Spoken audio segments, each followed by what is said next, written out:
नमस्कार। आप देख रहे हैं स्पेशल कवरेज न्यूज। मैं हूं आपके साथ शिव कुमार। मेरे साथ हैं संतोष पाठक जी। स्वागत और अभिनंदन। बहुत बहुत धन्यवाद शिव जी। और स्पेशल कवरेज न्यूज के भी तमाम दर्शकों को नमस्कार। और आज की स्टोरी बहुत दिलचस्प है शिव जी। डबल स्टैंडर्ड, ट्रिपल स्टैंडर्ड, पता नहीं कौन कौन से स्टैंडर्ड, उसकी तो बात करेंगे हम। लेकिन एक शुरुआत बड़ी दिलचस्प है। मैं तो समझ नहीं पा रहा था कि उसको मैं कैसे बताऊं अपने दर्शकों को कि मोहन भागवत से कहा कि मैं 75 वर्ष का हो गया हूं तो मुझे मुक्त कर दो, मुझे रिटायर कर दो। तो मोहन भागवत को जवाब दिया कि नहीं, आप बने रहिए, लगे रहिए। अब ये मोहन भागवत से पूछा, मोहन भागवत को जवाब दिया। ये भागवत अपनी कुर्सी बचा रहे हैं कि अपने साथ साथ नरेंद्र मोदी की कुर्सी भी बचा रहे हैं, और साथ ही धोखा दे रहे हैं मुरली मनोहर जोशी को, लाल कृष्ण आडवाणी को, और इस देश के करोड़ों सनातन प्रेमी हिंदुओं को। और इससे भी ज्यादा धोखा उनको दे रहे हैं जिनको भरोसा दिया था उन्होंने कि इनको 75 हो जाने दो, उसके बाद आपकी बारी आएगी। और अपने नीचे वालों को भरोसा दिया कि मुझे 75 का हो जाने दो, मेरे बाद तुम्हारी बारी आएगी। और भागवत जी 2 दिन से लगातार बोल रहे हैं, बार बार बोल रहे हैं, और पता नहीं क्या क्या बोल रहे हैं। उन तमाम तथ्यों की जानकारी लेकर हम दर्शकों के सामने आए हैं। भागवत जी ने भागवत जी से पूछ लिया, मोदी जी ने कौन से मोदी जी से पूछा, ये भी हम जरा दर्शकों को आज बताएंगे। और यहां से भी संदेशा गया, देश की राजधानी दिल्ली से, मुंबई से भी संदेशा आ गया है। और इस संदेशे के बाद बीजेपी में और आरएसएस, दिल्ली से लेकर नागपुर तक एक अजीब सा सन्नाटा पसरा हुआ है। एक अजीब सी खामोशी पसरी हुई है। और इतना बड़ा सन्नाटा, इतनी बड़ी खामोशी, वो तभी आती है शिव जी जब कोई बड़ा तूफान आने वाला होता है। तो क्या बीजेपी और आरएसएस में एक बड़ा तूफान आने वाला है? इस बड़ी स्टोरी के साथ हम आए हैं और दर्शकों से कहेंगे कुछ मिनट बने रहिएगा। हम तथ्यों को एक एक करके दर्शकों के सामने रखें। कल से लेकर आज तक मोहन भागवत के दो तीन बड़े बयान आ गए। ये बड़े बयान सरगर्मी पैदा करते हैं। कल उन्होंने नरेंद्र मोदी सरकार को चेतावनी दे दी कि ट्रेड डील ऐसे नहीं होती है जैसे आपने कर ली। दिन भर भारतीय जनता पार्टी मुसलमानों को कोसती है। सलमान खान को उन्होंने अपने मंच पर बुला लिया। उधर हिमंता विश्व शर्मा ने कहा कि इस गन से हम मार देंगे। तो योगी आदित्यनाथ ने कहा कि बर्खास्त कर दो इस मुस्लिम शिक्षक को। आरएसएस ने फिर संदेश देने का प्रयास किया कि मुसलमान भी अपने हैं, क्योंकि अब हिंदू तो हो गया अपना, अब मुसलमान कैसे अपना हो जाए, तो फिर बरसों हम राज कर सकते हैं। विश्व का सबसे बड़ा संगठन है, पूरे विश्व में लोग हैं। ये एक नया पैटर्न भागवत गोल गोल बना रहे हैं। हालांकि मोदी की उग्र छवि इसलिए रखी जा रही है ताकि कहीं हिंदू न बिदक जाए। 3 दिन पहले कोलकाता में एक भाषण देते समय उन्होंने कहा कि हिंदू राष्ट्र बना हुआ है, 3000 वर्षों से बना हुआ है और हिंदू राष्ट्र है। फिर मुसलमान यानी सलमान खान को मंच पर बुलाकर संदेश क्या देना चाहा, और आज जो कहा कि 75 वर्ष पर काम नहीं करना चाहिए। लेकिन मैं बीजेपी की कृपा दृष्टि पर नहीं हूं। दर्शक ध्यान से समझें, मुझे आरएसएस के लोगों ने रोका है कि आप यहां से नहीं जा सकते। अभी तो आप घूम लेते हो, अभी तो टहल लेते हो, फिर क्यों आप हटोगे पद से। उसके बाद उन्होंने एक और चीज कल कह दी कि आरएसएस के पद पर हिंदुओं में से कोई भी विराजमान हो जाएगा, अब चितपावन ब्राह्मण ही बनेगा, ये कोई जरूरी नहीं है। संतोष जी, इन चारों सवालों में यह तय नहीं हो पा रहा है कि कौन से सवाल में बवाल है और कौन से सवाल में सच्चाई छिपी है। क्या आरएसएस पूछ पाएगी ट्रेड डील पर? क्या आरएसएस ये तय कर पाएगी कि अब की बार चितपावन ब्राह्मण के अलहदा होगा आरएसएस चीफ? क्या आरएसएस तय कर पाएगी 75 साल पर कोई नया समीकरण? या आरएसएस हिंदू राष्ट्र का निर्माण कर पाएगी? कई सवाल हैं। मैं चाहूंगा कि उन सवालों को आप समझाएं कि होगा क्या? देखिए शिव जी, सबसे पहले तो हिंदू राष्ट्र से ही शुरू करता हूं। आजादी से पहले मुस्लिम लीग के साथ मिलकर सरकार बनाने वाले और आजादी के बाद 2026 में सिर्फ चेयरमैन और मेयर की कुर्सी के लिए ओवैसी की पार्टी से गठबंधन करने वाले ओवैसी की पार्टी के पार्षदों का समर्थन लेने वाली भारतीय जनता पार्टी और संघ परिवार देश में हिंदू राष्ट्र नहीं बना सकती। ये क्लियर कट आप जान लीजिए। एक हिंदू राष्ट्र इस दुनिया के नक्शे पर नेपाल था। क्या किया, कैसे वो निकल गया, कानो कान भड़कने लगे। लेकिन आज का मुद्दा जरा दूसरा है। मुद्दा क्या है, आप इसकी क्रोनोलॉजी समझिए। भैया इनके कहने पर मुरली मनोहर जोशी एक 70 पेजों की रिपोर्ट पेश करते हैं। दर्शकों ने हमारी उस खबर को बहुत सराहा था। 70 पेजों की स्लाइड रिपोर्ट पेश करते हैं, जिस रिपोर्ट को सुनने के बाद मोहन भागवत की प्रतिक्रिया होती है कि जोशी जी ने सब कुछ बता दिया। बता तो दिया जोशी जी ने मेहनत करके, उसके बाद आपने क्या किया भागवत जी? अब तो लंबा अरसा हो गया। फिर 75 वर्ष का नियम, यही भागवत साहब मोदी की जोड़ी ने मिलकर लागू किया। लाल के साडवानी को घर बिठाया, मुरली मनोहर जोशी को घर बिठाया, कलराज मिश्रा को सक्रिय राजनीति से अलग करके उनको राजभवन बिठा दिया। अब देखिए, इतने सालों तक राजभवन में रहने के बावजूद, राज्यपाल रहने के बावजूद, आज मैं कहता हूं कि कलराज मिश्रा के साथ आप किसी युवा को लगा दीजिए, कलराज मिश्रा ज्यादा अच्छी तरह से चल फिर सकते हैं। और मोहन भागवत और कलराज मिश्रा की आज की तारीख में मैं कहता हूं रेस लगवा दीजिए, कलराज मिश्रा जीत जाएंगे, मोहन भागवत नहीं जीत पाएंगे। उनको आपने घर बिठा दिया। आजकल वो ब्राह्मणों के एकजुटता सम्मेलन में लगे हुए हैं, ब्राह्मणों को एकजुट करते हुए नजर आ रहे हैं। तो आपने 75 वर्ष का नियम लागू किया। अब जब बारी आपकी थी और आपके मोदी साहब की, तो कई तरह के किंतु परंतु हुआ है। कुछ दिन पहले प्रधानमंत्री आवास पर बैठकर परीक्षा पे चर्चा हमने एक कार्यक्रम बनाया था कि मोदी ने कह दिया कि मैं अतीत में नहीं देखता भैया, अभी तो 25 साल और हैं। तो वो कह रहे हैं कि मैं 25 साल तक रहूंगा प्रधानमंत्री। अच्छा, गनीमत है कि कम से कम वो ये तो नहीं कह रहे कि मैंने बीजेपी से पूछा, बीजेपी ने मुझे कहा नहीं मोदी जी आप तो चल फिर लेते हैं, अच्छा भाषण दे लेते हैं, प्रवास कर लेते हैं, विदेश यात्रा भी जबरदस्त करते हैं, विदेश यात्रा पर जब जाते हैं तो आपका जो हेलीकॉप्टर हवाई जहाज जो होता है उसमें चढ़ते भी बड़ी तेजी से, उतरते भी बड़ी तेजी से, और विपक्ष के नेताओं के गले भी बड़ी तेजी से पड़ते हैं। हाँ, कभी कभी वो जो टीपी से पढ़ने में थोड़ा बहुत इधर उधर हेर फेर गलती हो जाती है, लेकिन आप पूरी तरह से तंदुरुस्त है। गनीमत है कि मोदी ने ये नहीं कहा कि मैंने बीजेपी से पूछा और बीजेपी ने मुझे रुकने को कहा। भागवत साहब 4 कदम आगे निकल गए। वो तो विद्यार्थियों को ज्ञान दे रहे थे, 25 साल का वक्त है।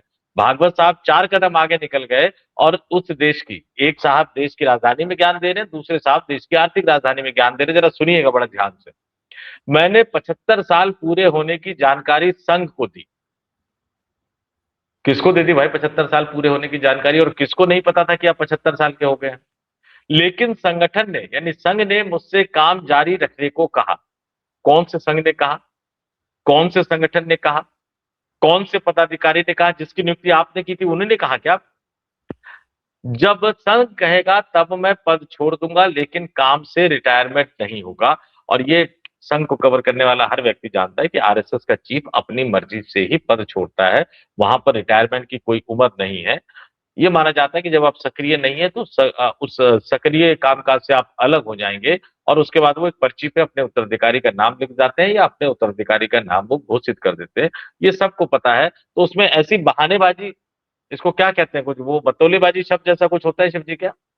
हाँ हाँ, वो वो बतौलेबाजी। करने वो करने की जरूरत क्या थी कि मैंने संघ को बताया अपने 75 साल पूरे होने पे, संघ ने मुझसे कहा कि नहीं आप तो अभी भी प्रवास कर रहे हैं, सक्रिय हैं, घूम फिर रहे हैं, तो आप बने रहिए।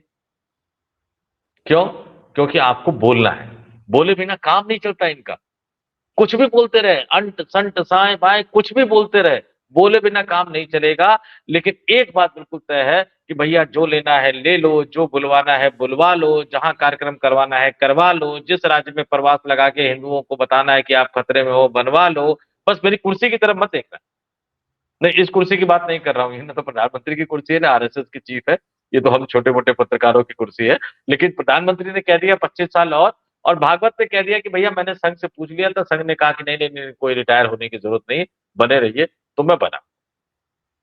अब यहां पे खेला मुरली मनोहर जोशी क्या सोच रहे होंगे कि भैया जब बने ही रहने देना था उनको, तो मुझसे काहे मेहनत करवाई, इस बुढ़ापे में 70 पेज की स्लाइड रिपोर्ट बनवाई आपने। अच्छा, इनके कहने पे बजट के बाद भारतीय किसान संघ और भारतीय मजदूर संघ के नेताओं ने जो बयान दिया, वो क्या सोच रहे होंगे? अच्छा, अमेरिका के साथ डील के बाद कल भारतीय किसान संघ का बयान आया, वो क्या सोच रहे होंगे? संघ से जुड़े विभिन्न संगठन क्या सोच रहे होंगे कि अरे हमारे आरएसएस प्रमुख ही बिल्कुल ये है कि सरेंडर कर चुके हैं, तो हम क्या करें? ये हद है शिव जी डबल स्टैंडर्ड की। और मैं फिर कहता हूं, ये इतिहास की बात करते मैं मुगलों के इतिहास की याद दिलाता हूं। मुगल के इतिहास में सिर्फ दो ही राजा हैं शिव जी, जिन्होंने 50 वर्ष तक शासन किया। एक अकबर। तो अकबर ने 50 वर्ष तक इसलिए शासन किया कि शायद वो 12-13 साल की उम्र में ही, चूंकि उनके पिता की मृत्यु हो गई थी, बाद में वो राजा बने, बैरम खां उनके अभिभावक एक तरह से राजकाज चलाते रहे। तो अकबर ने 50 साल तक राज किया। इस देश को एक संगठित शासन व्यवस्था एक लंबे अरसे के बाद अकबर देकर गए। वो जमीन के बंदोबस्त की बात हो, राजा टोडरमल, बीरबल, तानसेन, ये तमाम जो है वो उन्होंने व्यवस्थित किया। और दूसरे राजा थे जिन्होंने 50 साल तक राज किया था, वो औरंगजेब। औरंगजेब बुढ़ापे तक राज करते रहे। हालत ये हो गई कि उनके बच्चे भी बूढ़े हो गए और वो इस बात का इंतजार करते रहे कि भैया औरंगजेब कब जाएंगे तो हम हिंदुस्तान के शहंशाह बने। और उस चक्कर में क्या हो गया कि पूरी की पूरी भावी विरासत जो है वो कमजोर होती चली गई, वीक होती चली गई। और उसके बाद मुगल साम्राज्य बहुत ज्यादा दिनों तक टिक नहीं पाया। अब ये दोनों वाले भाई साहब, एक दिल्ली वाले और दूसरे नागपुर वाले जो मुंबई बैठ के 2 दिन से ज्ञान दे रहे हैं, दोनों वाले भाई साहब युवाओं की बात करते हैं, महिलाओं की बात करते हैं, बीजेपी में बदलाव की बात करते हैं। ये पटना से एक ढूंढ के भी लिया है नितिन नवीन को, पार्टी का राष्ट्रीय अध्यक्ष बना दिया। और फिर पूरी की पूरी पार्टी, पूरा का पूरा संगठन और पूरा का पूरा राष्ट्रीय स्वयंसेवक संघ इस बात का इंतजार कर रहा है कि भैया बदलाव शुरू कब करो। अच्छा, बदलाव की जो प्रक्रिया बताई गई थी वो जरा मैं बता देता हूँ। ये सूत्रों के हवाले से खबर है, मैंने कई बार इसकी स्टोरी करी। जो बताया गया लोगों को, जो बेचैन हो रहे थे कि हमारी बारी कब आएगी, हमारा नंबर कब आएगा, उनको कहा गया कि देखो अध्यक्ष बनेगा पहले, फिर राष्ट्रीय टीम में बदलाव होगा। भाई नए उपाध्यक्ष आएंगे, नए महासचिव आएंगे, नए सचिव आएंगे, नए प्रवक्ता आएंगे, मोर्चों के नए नए अध्यक्ष आएंगे। उसके बाद राज्यों के संगठन में बदलाव करेंगे। मोटे तौर पर ज्यादातर राज्यों के संगठन में हो चुका है, जहां जहां नहीं हुआ है वहां वहां संगठन के चुनाव करवाएंगे। जैसे दिल्ली में अभी तक नए वाले प्रदेश अध्यक्ष का चुनाव हुआ नहीं, वो करवाएंगे। उसके बाद राज्यों में मुख्यमंत्री और मंत्रिमंडल का बदलाव करेंगे। और उसके बाद देश की राजधानी दिल्ली नरेंद्र मोदी की सरकार में मंत्रिमंडल में बदलाव करेंगे और फिर प्रधानमंत्री के चेहरे में बदलाव करेंगे। और जब ये सारा काम सब कुछ तय हो जाएगा तो भागवत साहब किसी को आरएसएस का नया चीफ बनाकर चले जाएंगे। अब भैया नितिन नवीन तो बन गए, उसके बाद लोग कह रहे थे कि बदलाव होगा।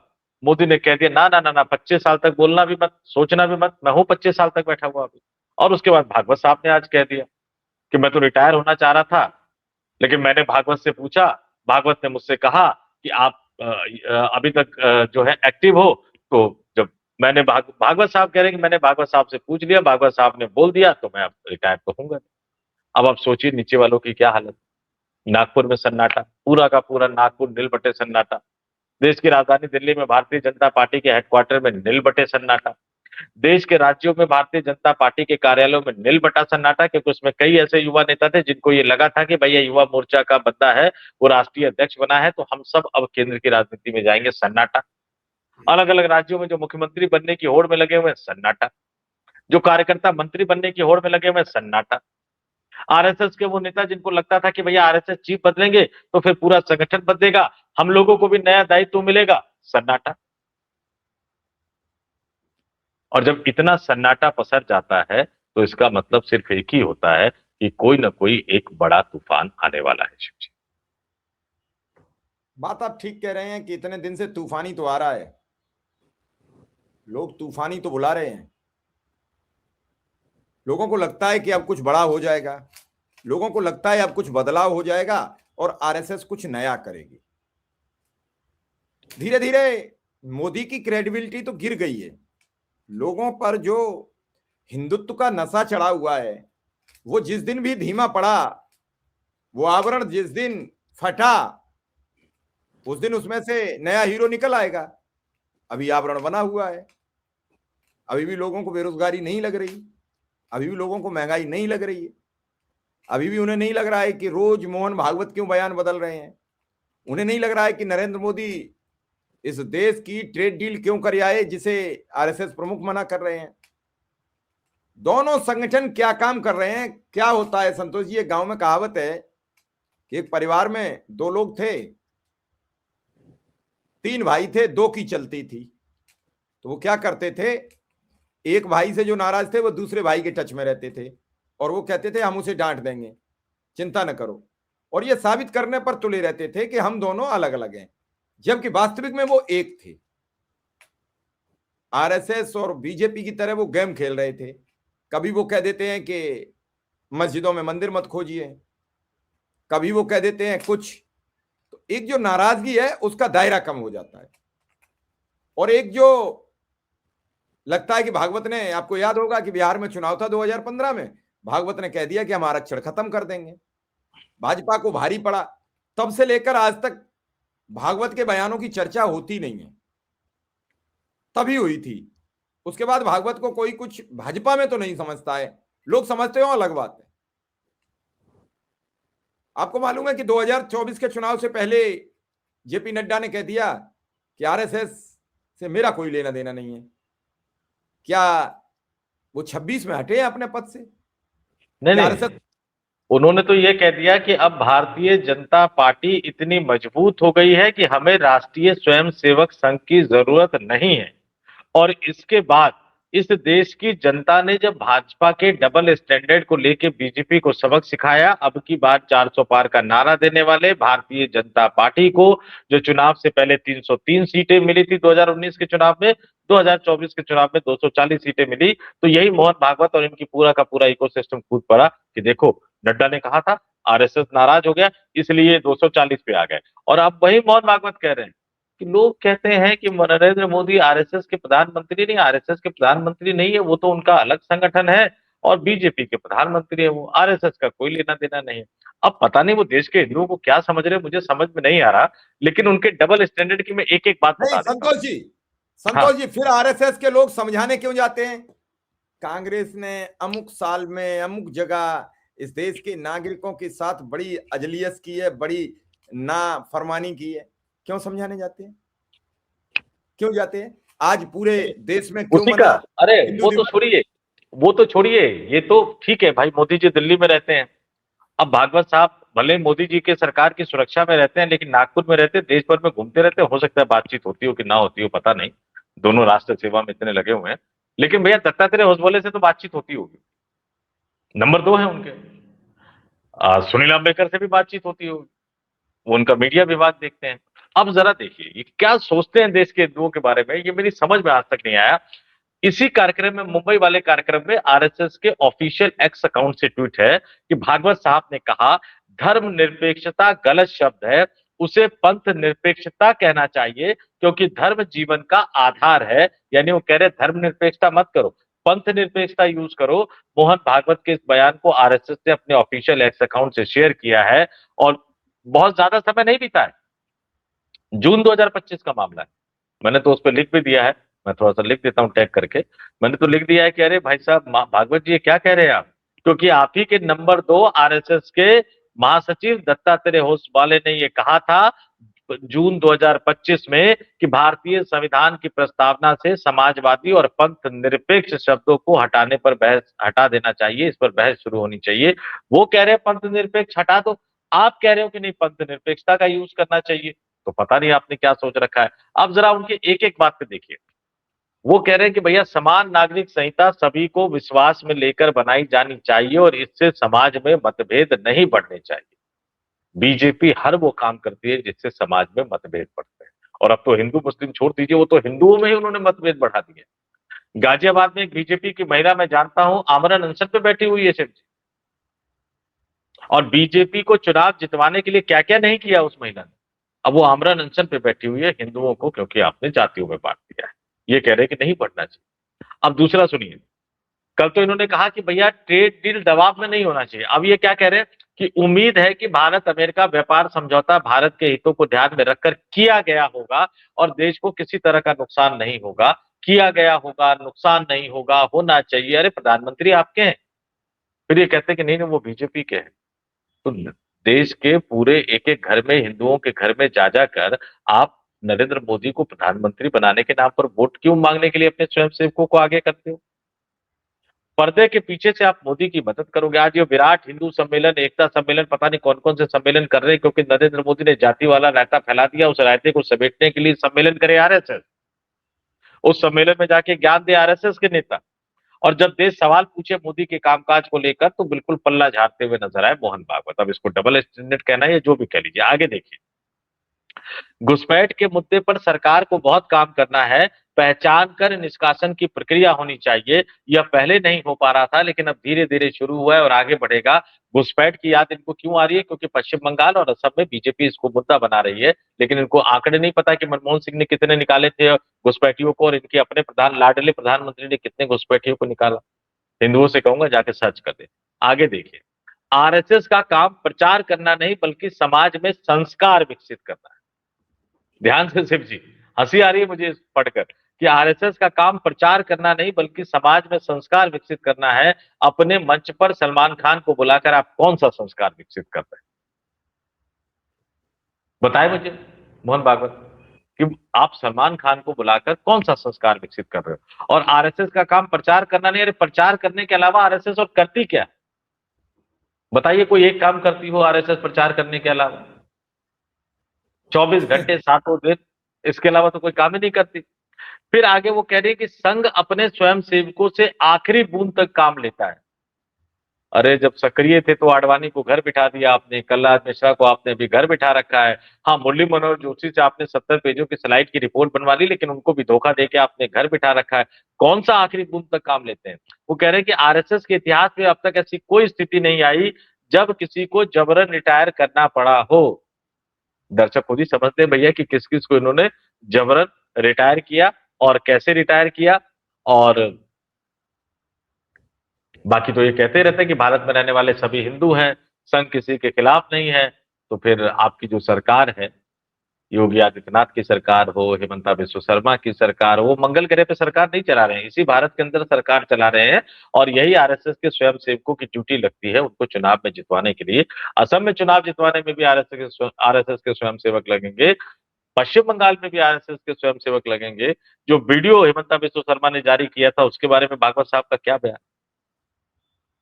लापरवाह आदमी है, केयरलेस आदमी है, जिम्मेदारी लेने से भागते हैं, टोपी ट्रांसफर करने की आदत है, संकट के समय पीठ दिखाकर भागते हैं, जिम्मेदारी लेना नहीं चाहते, दूसरों पर जिम्मेदारी डालते हुए नजर आते हैं और पूरे देश में घूम घूम कर हिंदुओं को बेवकूफ बनाने की कोशिश करते हुए नजर आते हैं मोहन भागवत साहब। अब ये कब तक चलेगा संतोष जी? ये कब तक इसकी टोपी उसके सर और उसकी टोपी इसके सर? इसकी आपने सुना होगा बड़ी जोर शोर से, मेरे पास अभी एक सामने वीडियो आ गया कि उत्तर प्रदेश में ब्राह्मण विधायकों की बैठक हुई तो नोटिस दिया गया। आज लोधी राजपूत विधायकों की बैठक हुई है जिसकी मेन कुर्सी पर वीएल वर्मा जो मोदी के मंत्री हैं बैठे हैं। क्या मिलेगा वीएल वर्मा को नोटिस? क्या इन विधायकों को सबको मिलेगा जो लोध राजपूत विधायक आज इकट्ठे हुए हैं सदन से पहले? क्या मिलेगा इन्हें बैठक? इन्होंने लोधी समाज की बैठक की है। उन्होंने कहा कि भाजपा के लोग नहीं कर सकते सामाजिक जातीय बैठकें, इंतजार करेंगे। और उधर ब्रजभूषण राजपूत ने मना कर दिया कि मुझे कोई नोटिस नहीं मिला है। तो ये भाजपा का दोहरा चरित्र ये कब तक सामने आएगा? ये डबल स्टैंडर्ड केवल सवर्णों के लिए है भाजपा के पास नियम और कानून, क्योंकि पिछड़े और दलित बड़ी संख्या में वोटर हैं। उनके सामने ठेंगा पर है सामान्य जाति का वोट। कहां ले जाओगे? भाजपा ये जानती है कि ब्राह्मण, बनिया, वैश्य, कायस्थ ये वोट जाएगा कहां? ये तो हमारा बंधुआ मजदूर है। इनके पास विकल्प क्या है? नहीं, अब इसमें मैं थोड़ा सा आपसे असहमति व्यक्त करता हूं कि जो खेल ये ब्राह्मणों के साथ और अपर अग्री जातियों के साथ करते हैं, मैं उसको अग्री जाति नहीं कहूंगा, मैं जनरल कास्ट कहूंगा, वही खेल ये ओबीसी एससी एसटी के साथ कर रही है। रोहिणी कमीशन की रिपोर्ट आ जाती तो ओबीसी में जो पिछड़ी जाति है उनको अब तक न्याय मिल गया होता, उसको दबा के बैठे हुए कि चुनाव के टाइम लेकर आए। ये तो ओबीसी के साथ खुद ही धोखा कर रहे हैं। अच्छा, मोदी साहब अपने आप को ओबीसी बताते हैं, ऐसे मुख्यमंत्री जिन्होंने अपनी जाति को खुद ही ओबीसी में शामिल किया है। तीसरी चीज कि ओबीसी की लिस्ट में लगातार नई नई जातियों को मोदी साहब शामिल करते जा रहे हैं। भैया ये कैसे हो सकता है? आप ओबीसी की लिस्ट में नई नई जातियों को शामिल करके जो सही मायनों में ओबीसी हैं उनके साथ आप अन्याय कर रहे हैं। और जनरल कास्ट की तो छोड़ ही दीजिए, जहां तक बात रही बीएल वर्मा की, औकात नहीं है पंकज चौधरी की उनको नोटिस देने की, औकात नहीं है पंकज चौधरी। मैं सीधे सीधे कह रहा हूं, हैसियत नहीं है पंकज चौधरी की। देके देख ले नोटिस बीएल वर्मा को, अगर औकात है उनकी तो, हिम्मत है उनकी इतनी तो। दो नावों पे सवारी करने वाले नेताओं की औकात, हिम्मत और हैसियत नहीं होती है। उनकी भी औकात, हिम्मत और हैसियत नहीं है। लेकिन उन्होंने नोटिस तो दे दिया था ब्राह्मण विधायकों को, चेतावनी तो दे दी थी उन्होंने, प्रेस रिलीज जारी करके दे दिया था। लेकिन जो अंदर अंदर सुगबुगाहट है वो कहां रोकोगे, जो सन्नाटा है उसको कहां रोकोगे। विधायक बोल रहे हैं कि जल जीवन मिशन में भैया ये क्या भ्रष्टाचार हो रहा है, कौन कर रहा है ये भ्रष्टाचार, कहां जा रहा है पैसा।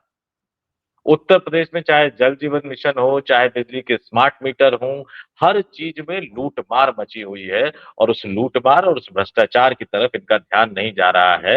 ये सारा ध्यान जनरल कास्ट को दबाने पर है, हिंदुओं को बांटने पर है, हिंदुओं को खंड खंड बांटने पर है। और बीच बीच में एक दो लोगों को ये शिकार बना लेते हैं। जब बड़े नेताओं की बात आती तो औकात और हिम्मत और हैसियत नहीं होती। यही भागवत साहब देश भर में घूम घूम कर ज्ञान देते हैं। औकात और हिम्मत हुई थी इनकी कि वो बाराबंकी चले जाए, जो अखिल भारतीय विद्यार्थी परिषद के जिन छात्रों पर लाठियां बरसाई थी योगी आदित्यनाथ की पुलिस ने, हिम्मत हुई थी मोहन भागवत की जाने की। हिंदुओं की सुरक्षा की बात करते हैं, नहीं हुई थी हिम्मत जाने की। कोई ठीक नहीं था, शिवजी अगर चले जाते तो कोई ठीक नहीं था कि यूपी पुलिस क्या करती। मैं फिर कह रहा हूं, इसको कोई मजाक में ना ले, उतर के देख लीजिए उत्तर प्रदेश में कोई धरना और प्रोटेस्ट करने के लिए हिंदू समाज के हित में, तो पता नहीं क्या करेगी योगी की पुलिस, मुझे भी नहीं पता क्या करेगी। तुरंत सारी चीजें दूध का दूध और पानी का पानी हो जाएगा। जाए तो सही, किसी एक धरने में तो उतरे, शंकराचार्य के साथ तो उतरे, मथुरा में पंडितों के साथ जो हुआ उनके साथ तो उतरे, अखिल भारतीय विद्यार्थी परिषद के कार्यकर्ताओं के साथ जो हो रहा है उनके साथ तो उतरे, प्रयागराज महाकुंभ में जो मारे गए उनके परिवारों के साथ जाके तो खड़े हो। उत्तर प्रदेश के नोएडा में जो व्यक्ति इनके सरकार की लापरवाही के कारण से मर गया उनके परिवार में तो जाए, दिल्ली में जो मौत हुई है उसके परिवार में तो जाए। ये सब हिंदू ही तो हैं, जाए तो सही। तुरंत पुलिस इनको इनकी हैसियत बता देगी शिव जी।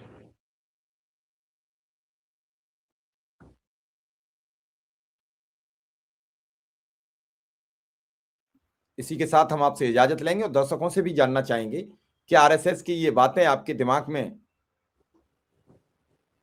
अपना स्थान बना पा रही हैं या फिर आरएसएस और बीजेपी मिलकर हमें मूर्ख बना रही है।